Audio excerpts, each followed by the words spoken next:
Hello YT family, very good morning. ఇది కనుమ రోజు morning. Patavala నుండి అయితే అమ్మ వాళ్ళ ఇంటికి స్టార్ట్ అవుతున్నాము. మార్నింగే చాలా లగేజ్ అయితే ప్యాక్ చేసుకుని అయితే స్టార్ట్ అవుతున్నాం అనమాట. ఒక వారం రోజులు బయట ఉంటున్నామంటే ఆబ్వియస్లీ ఆ బట్టలు అవి ఎక్కువే ఉంటాయి కదా. అండ్ దట్టు ఏంటంటే లక్కీ ఉయ్యాలు ఎక్కడికి వెళ్ళినా క్యారీ చేయడం అలవాటు అయిపోయింది. ఇంకా ఆ ఉయ్యాల అలవాటు కూడా నెమ్మదిగా మానిపించాలి. ఎందుకంటే వాడికి ఆల్మోస్ట్ 2.5 years అయితే వచ్చేసినాయి. ఉయ్యాల అలవాటు మాత్రం మానలేకపోతున్నాడు అనమాట. సో నెమ్మదిగా మానిపించాలి. ఇంకా అది మేము ఎక్కడికి వెళ్తే మాతో పాటు అక్కడికి క్యారీ చేసేస్తున్నాం. ఇంకా ఇక్కడ అందరికీ పేరు పేరున బాయ్ చెప్తున్నాడు అనమాట. అత్తా బాయ్, తాత బాయ్, బావ బాయ్, వదిన బాయ్ అనేసి. అండ్ ఇంకా చాలా విషయాలు షేర్ చేయాలి. చాలా చిన్న చిన్న మాటలు చాలా ఫాస్ట్గా అయితే మాట్లాడుతున్నాడు అనమాట. కొన్ని బాగా అనిపిస్తుంది, కానీ వాడికి నచ్చితేనే ఆన్సర్ వస్తుంది. నచ్చకపోతే అసలు మనం ఎన్ని క్వశ్చన్స్ వేసినా సరే మాట్లాడు. అందులో కొత్త వాళ్ళంటే అస్సలు మాట్లాడు. ఇంకా దగ్గరగా ఒక 2 hours జర్నీ తర్వాత ఇంకా కడియం అయితే రీచ్ అయ్యామన్నమాట. అండ్ చెప్పాను కదా, మంగళవారం రావడం వల్ల ఇంకా సంక్రాంతి రోజున వెళ్దామంటే ఇంకా ఆ రోజు కుదరలేదు. ఇంకా కనుమ రోజు మార్నింగే ఇంకా అయితే వచ్చేసామన్నమాట. ఇంకా వచ్చిన తర్వాత ఒక పప్పి ఒకటి కనిపించింది. దాని దగ్గర మొత్తం పంచాయతీ.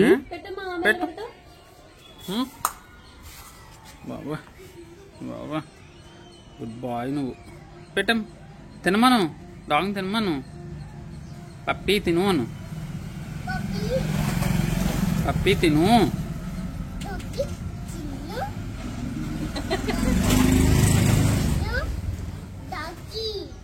పప్పి తిను.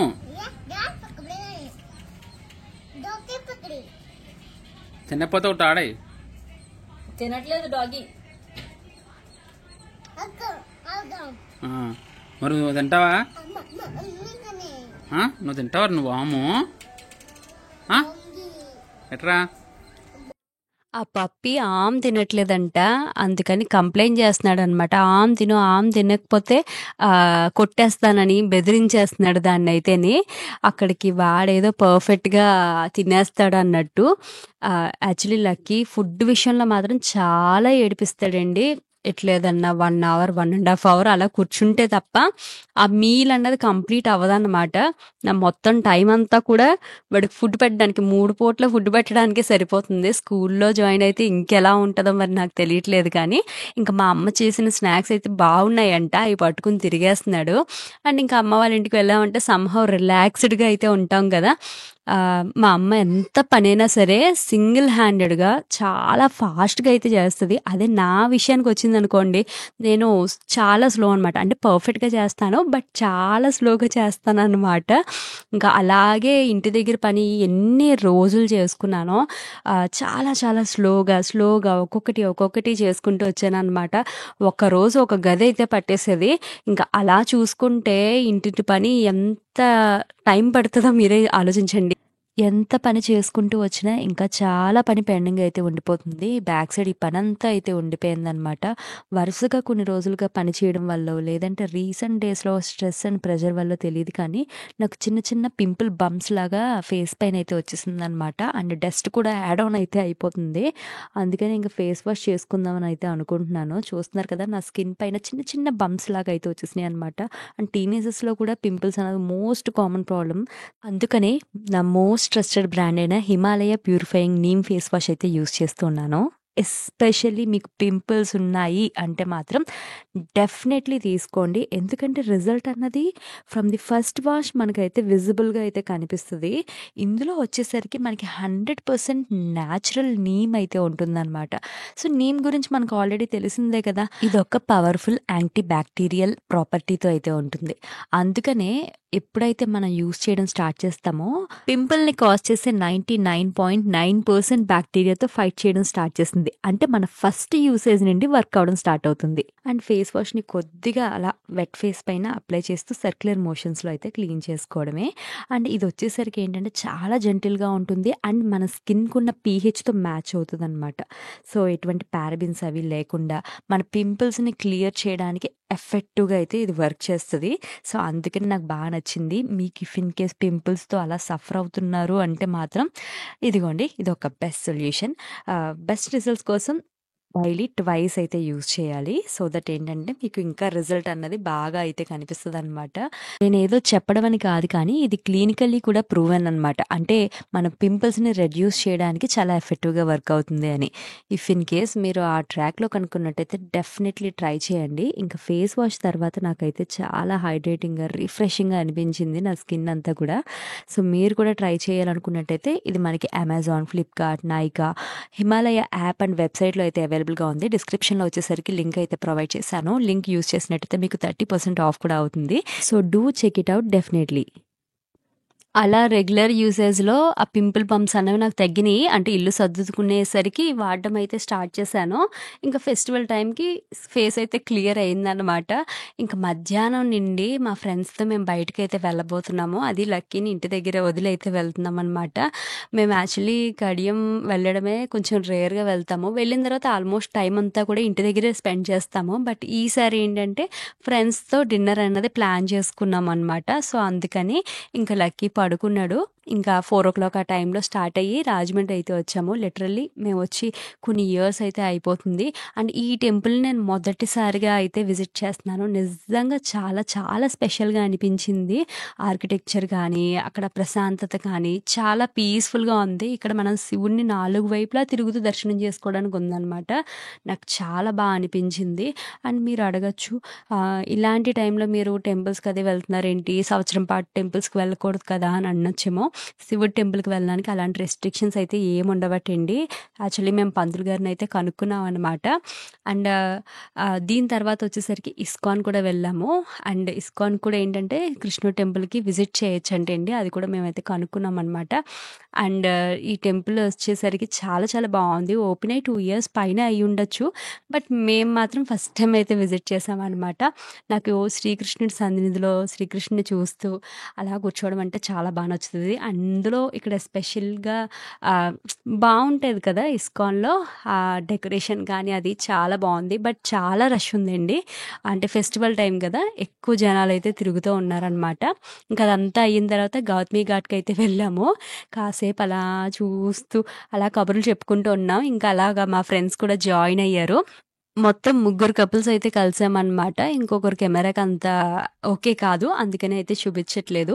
మీరు నా గోవా వ్లాగ్స్ చూసినట్టయితే మీకు వీళ్ళని తెలిసే ఉంటారు. ఐడెంటిఫై చేయొచ్చు. సో వీళ్ళతో ఇంకా ఏ రెస్టారెంట్‌కి వెళ్ళాలా అని తిరిగి మొత్తం మీద జేఎన్ రోడ్‌లో ఉన్న సాల్ట్‌కి అయితే వచ్చామనమాట. ఇక్కడ ఫుడ్ బావుంటదని అయితే విన్నాము. అండ్ రివ్యూస్ కూడా చూస్తే బాగానే ఉన్నాయన్నమాట.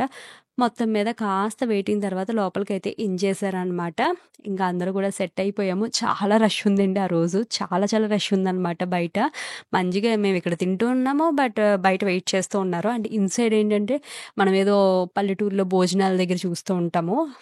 టేబుల్స్ వెనకాల చైర్ పట్టుకుని నించుంటారు. అలా కూడా ఉందనమాట ఆ రోజు అట్మాస్ఫియర్. ఇంకా మాకు లక్కీలీ ప్లేసెస్ అయితే సెట్ అయిపోయినాయి. ఇంకా నెంబర్ ఆఫ్ స్టార్టర్స్ అయితే ఆర్డర్ చేశారనమాట. సో రకరకాల ఫుడ్ అన్నీ ట్రై చేసాము. అన్నీ కూడా బాగున్నాయి. ఏది కూడా తక్కువ చేయడానికి లేదు. అన్నీ టేస్టీగా అయితే అనిపించిందనమాట. అండ్ బిర్యానీస్ కూడా 2 రకాలైతే ట్రై చేసాం. ఫుల్ అయిపోయింది. ఇంకా ఆ తర్వాత ఇంకా అలా కబుర్లు చెప్పుకొని ఇంక మొత్తం మీద ఇంటికి రిటర్న్ అయిపోయాము. ఇంకా నైట్ అలా ఎండప్ చేస్తే ఇది నెక్స్ట్ డే మార్నింగ్ అంటే ముక్కనుమ రోజున అనమాట. పొద్దున్నే బయలుదేరి వెళ్ళిపోతున్నాము. ఎక్కడికి అని అనుకుంటున్నారా? పొద్దున్నే మూవీకైతే బుక్ చేశారనమాట టికెట్స్. నేనైతే ఎక్స్‌పెక్ట్ చేయలేదు. 7:00కి అసలు షో ఉంటదనే నాకు థాట్ లేదు. కానీ మొత్తం మీద షో అయితే ఉంది. సంక్రాంతికి వస్తున్నాం. ఆ మూవీకైతే వెళ్ళామనమాట. యాక్చువల్లీ పండగలో చాలా రష్ ఉంటది వద్దని అనుకున్నాం. కానీ ఏంటంటే మా ఊర్లో అంత రష్ ఉండదు అని అనుకున్నాను. కానీ థియేటర్ దగ్గరికొచ్చేసరికి ఆ 7:00 షోకి ఎంత జనం ఉన్నారో ఆల్మోస్ట్ థియేటర్ అంతా కూడా ఫుల్ అయిపోయిందనమాట. అండ్ మీరు సంక్రాంతికి ఏ మూవీస్ చూసారు ఏంటి అన్నది కామెంట్ చేయండి. మేమైతే ఈ ఒక్క మూవీయే చూసాము. అండ్ మాకైతే బాగుందనమాట. ఫుల్ ప్లెజర్డ్‌గా నవ్వుకుని చాలా రోజులైతే అయిపోతుంది. ఇలాంటి మూవీస్ ఫ్యామిలీ మూవీస్ వస్తే ఇంకా బాగుండని అయితే అనిపించింది. ప్రతి మూవీలో హీరో యొక్క హైప్ ఇంకా ఇవే చాలా చాలా ఓవర్‌గా కాంప్లెక్స్ స్టోరీస్ ఇవన్నీ చూసి వెక్స్ అయిపోతున్నాం. ఈ మధ్య నాకు ఇంకా చెప్పాలంటే మలయాళం మూవీస్ చాలా బాగా నచ్చుతున్నాయన్నమాట. చాలా న్యాచురల్‌గా ఉంటాయి కదా! ఇంకా మూవీ కంప్లీట్ చేసుకుని 10 అయ్యేసరికి ఇంటికైతే వచ్చేసాము. ఇంకా బ్రేక్‌ఫాస్ట్ చేసి అండ్ లంచ్ కూడా కంప్లీట్ చేసుకుని, ఇంకా ప్యాకింగ్ అయితే స్టార్ట్ చేశామనమాట. ఎందుకు ఇంత త్వరగా రిటర్న్ అయిపోతున్నాము అంటే వెనకాల బిజినెస్ ప్లాన్ ఒకటుంది కదా! సో, దానికోసం స్టాక్ అంతా తెప్పించి ఇంట్లో ఉన్నది. సో, దాన్ని ఇంకా మనం యుటిలైజ్ చేసుకోకపోతే ఎలాగా అనేసి ఇంక త్వరగా అయితే వచ్చేస్తున్నాం అనమాట. అండ్ చాలామంది అడుగుతున్నారు అమ్మ ఎప్పుడొస్తది ఏంటి అనేసి. వెరీ సూన్ మీకైతే చూపిస్తాను. అమ్మ అయితే వస్తుందనమాట. ఇక్కడొచ్చేసరికి పప్పీకి బాయ్ చెప్పడానికి బాయ్ లక్కీ ఎంత పాటలు పడుతున్నాడో చూడండి. దానికి హగ్ కావాలంట. హగ్ ఇమ్మని చెప్పేసి అమ్మ బాయ్ అడుగుతున్నాడు. అండ్ ఇంక మొత్తం అన్ని ప్యాకింగ్ చేసుకుని అయితే స్టార్ట్ అవ్వబోతున్నాం అనమాట. లక్కీకి మాత్రం ఆ పప్పీ మీద బాగా ఉండిపోయింది. బట్ ఇంక మేమైతే డిసైడ్ అయిపోయాం అనమాట. ఇంక డాగీస్‌కి మా లైఫ్‌లో ఇప్పట్లో స్పేస్ ఇచ్చేదైతే లేదు. ఎందుకంటే చిన్నప్పుడు నాకు కూడా అలాగే అనిపించేది. కుక్కలుంటే బావుంటాయి అలా ఇలా అని. కానీ లియో విషయంలో ఏంటంటే అది కొంచెం మెంటలీ కొంచెం అన్‌స్టేబుల్ ఉండడం వల్ల మేము చాలా దానివల్ల సఫర్ అయ్యామనమాట. ఇంకా అందుకనే ఇప్పట్లో డాగీస్‌ని పెంచాలి అన్న థాట్ అయితే మేమైతే అసలు పెట్టుకోవట్లేదు. ఇంకా అవేంటంటే బయట డాగ్స్ అనమాట. వచ్చింది కాసేపు ఏదో ఆడాడు. మొత్తం మీద వెళ్ళిపోతున్నారు. అవి బయట వచ్చినప్పుడు ఏంటంటే ఫుడ్ పెట్టేస్తే సరిపోతది. ఇంకా అలా నెమ్మదిగా అయితే స్టార్ట్ అవుతున్నాం అనమాట.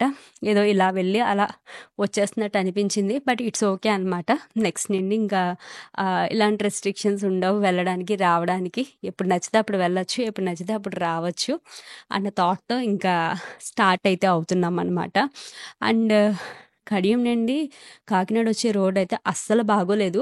కొంచెం లేట్‌గా బయలుదేరామా, ఆ రోడ్‌లో మనం స్టక్ అయిపోయాం అని చెప్పాలి. ఇప్పటికి ప్యాచ్ వర్క్ జరిగింది కానీ స్టిల్ అంత ప్రాపర్‌గా అయితే లేదనమాట. ఇక్కడొచ్చేసరికి ఇది అనపత్తి ఊర్లో వచ్చేసరికి సమ్ జాతర ఏదో అవుతుంది. మంచి ట్రాఫిక్ అయితే ఉంది. మొత్తం మీద ఈడ్చి దగ్గరగా 2 అవర్స్ అయితే పట్టింది. నిజంగా రోడ్ అంతా బావుంటే 1 అవర్ 15 మినిట్స్‌లో మేము కడియం నుండి కాకినాడ వచ్చేయొచ్చు. బట్ రోడ్ బాగోక చాలా టైం అయితే పట్టింది. అండ్ ఈ వ్లాగ్ అయితే ఇక్కడితో ఎండ్ అప్ చేస్తున్నాను. ఐ హోప్ మీకు నచ్చి ఉంటదనుకుంటున్నాను. అండ్ నెక్స్ట్ వ్లాగ్‌లో కలుసుకుందాం. Thank you so much for watching and catch you again.